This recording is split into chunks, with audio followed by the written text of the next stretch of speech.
I'm Dan Pratt. And I'm Todd Saunders. And you're watching Hawk Talks, the YouTube show about everything digital advertising related. Today, we're going to talk about the 6 most common questions that people have about pay-per-click advertising. Let's go.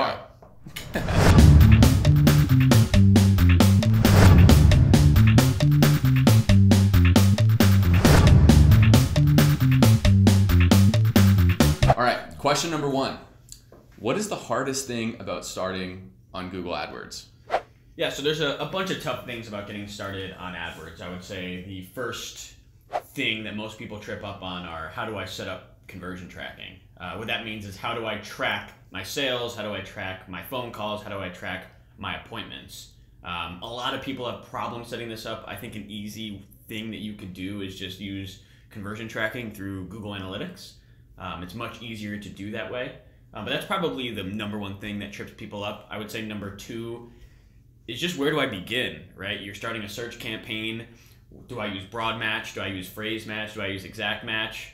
There's too many match types and they're all very complicated. And that's generally where people get tripped up, at least in my experience. Question number 2. How much should I spend on AdWords? So this is a question that we get almost every single day when talking to prospective clients that are looking to sign up for Adhawk.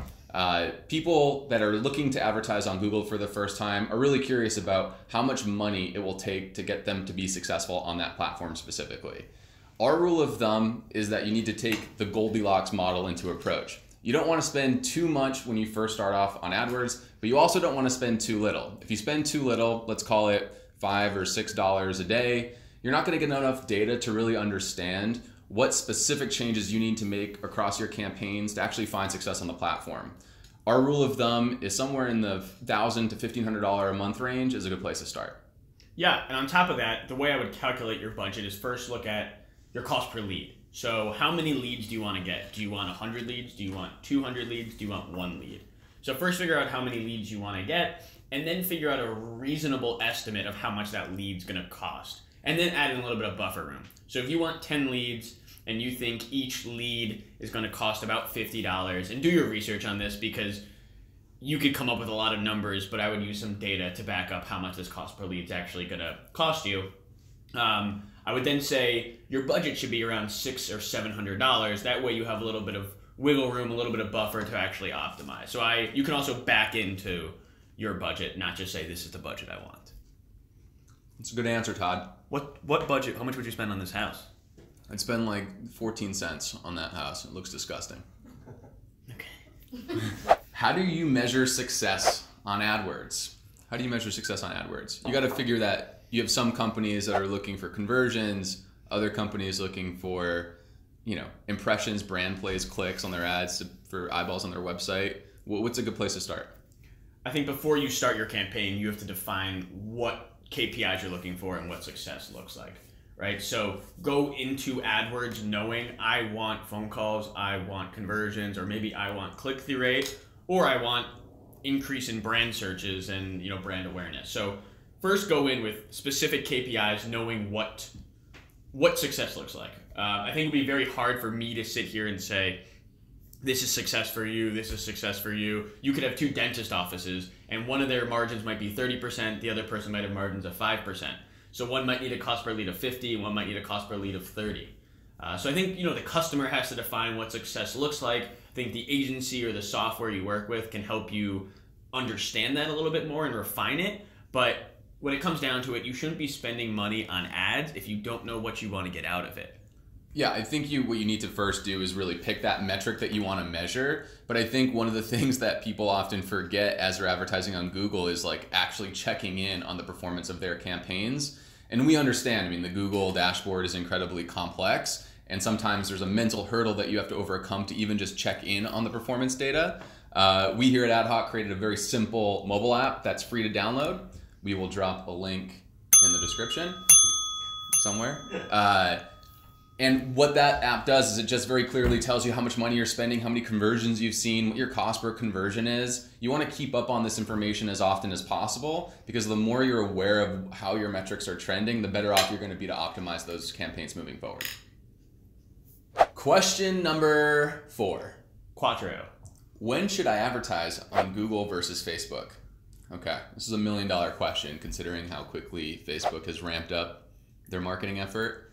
So I would say when you're deciding between which platforms you want to start serving your ads on, I think you need to think of a couple different things, because in some cases you can do both and kind of make it a bake-off and really understand where the value is coming from, Google versus Facebook, and then after a few weeks of testing, you see which one performs better and then throw more budget to the one that's performing better. But for the companies that have a limited budget, let's say around $1,500 or less, you really don't want to spread yourself too thin. And so I think it's important to understand like what types of businesses do well on Facebook and what types of businesses do on Google. Yeah, and I would say at the same time, as we talked about before, knowing what you want your cost per lead to be and what that looks like on Google and Facebook. So I'll give you an example. The cost per click on a keyword like emergency flood insurance is $400. Now, if you're expecting a 10% conversion rate, well, know that you have to spend $4,000 in order to actually get a lead. Now, is that too much for you? Maybe, and if it is, you might want to look at Facebook as it's a little bit cheaper and you can pay per impression and you can reach a wider audience. So I would do the research to see what your cost per clicks are on Google, and then back out to the equation of does it make sense to be on Google, does it make sense to be on Facebook. But again, like Dan said, A/B test it, and then after a couple of months or a couple of weeks, depending on how much you're spending, you can start to move budget back and forth based on results. Question number 5. Should I bid on my brand name? Should I bid on my brand name? This is a question that we get pretty often here at Adhawk. A lot of companies will come and ask if they should be doing a competitors campaign where they're bidding against their competitors with their branded search terms, so that when you type in a competitor's name, that company's ad will show up. And so that's really the biggest reason why one should be bidding on their brand name. You want to ensure that when someone searches for your company, your competitor isn't beating you to the punch and serving an ad that kind of outranks the organic search listings that will appear for that organic search.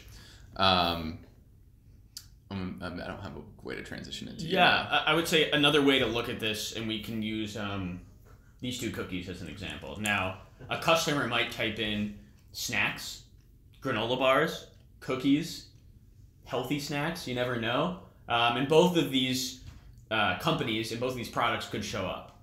But with that said, this granola bar, which is what would you call this? Fig Newton. A Fig Newton, we'll call this Fig Newton. What do you want to call this? A Ritz cracker. Ritz cracker. We'll call it Ritz cracker, it's fine. Okay.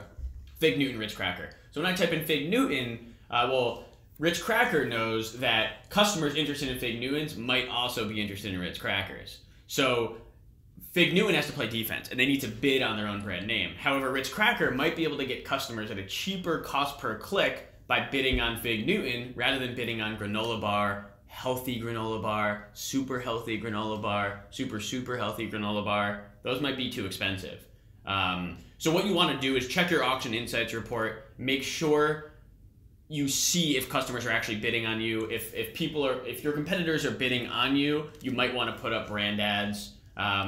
Another good example of why you might want to use brand advertising is to measure uplift. So if you're running a brand campaign for a couple of months, you're spending about $50, $75 every single month, and you're running these auxiliary campaigns on Facebook and on Google, you might start to see that your brand searches go up, 5% each month, 10% each month, 15% each month.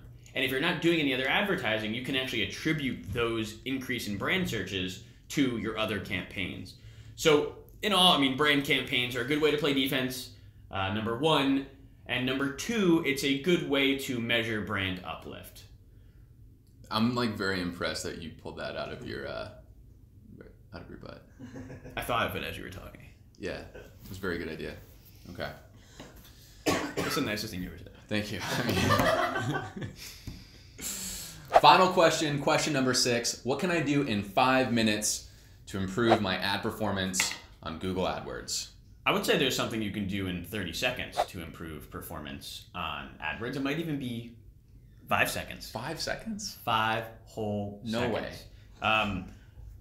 The easiest thing you could do, log into your Adhawk mobile app and accept one of those tips. But besides that, that was a great plug. Great plug? That was great. Cool. Just had to get that one out there. The other things that you could do are just bid adjustments, right? So look at your campaign, look at how you're doing by device, look at how you're doing by location, gender, age, income level, and make bid adjustments based on performance. That's number one. Number two. Can Can I beat you to the punch here? beat me. Number two, consistently look at your search terms report to understand what keywords or search terms people are typing into Google are causing your ads to pop up. A lot of those search terms might be what we would call irrelevant traffic search terms. So search terms that you'll want to add to a negative keyword list because they really have nothing to do with your business, yet people are typing them into Google, your ads are popping up as a result of that, and they're clicking on your ads only to bounce very quickly and cost you a bunch of money. But really, that is the reason we created Adhawk. We wanted people to be able to optimize in 5-10 seconds every single day. And really, although it seems like a short amount of time, you can use powerful tools to help you optimize in just a couple of seconds each day. Okay. All right. Those are the top 6 questions that we get asked most often here at Adhawk about Google AdWords and PPC advertising. If you have any questions that you think we missed, drop them in the comments below. We'll probably talk about them at another time in another show. I'm your host with a house, Todd Saunders. And I'm your host without a house, Dan Pratt.